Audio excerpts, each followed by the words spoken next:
6 has a story we suggest reading. A Georgia bill has passed that will allow guns to be carried everywhere. Yes, everywhere, as in schools, churches, and even bars. You know, I'm a card-carrying member of the NRA, but this brings up an interesting question. Who should and shouldn't be allowed to carry a gun? This all comes back to a study in the New England Journal of Medicine. It was a recent one that asked if physicians are equipped enough to actually judge the mental competence of somebody who can carry a concealed weapon.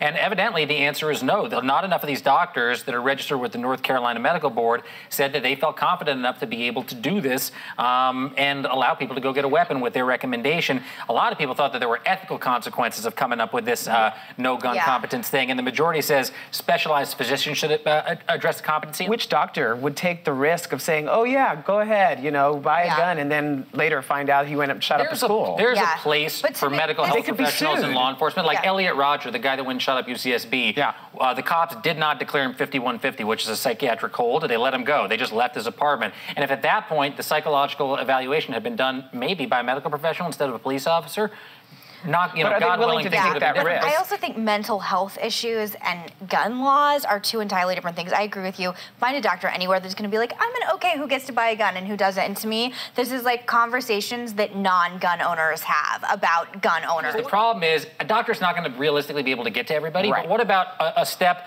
that's not quite as extreme as that? What if you had to fill out a form that said, this is my medical history when you're going to do concealed carry? And then if that's flagged, like, would you be cool with a form, a national form or a local form like they have in North Carolina that says, here's my medical history, here are the meds I'm taking, and then if you had triggers then you have to see a doctor?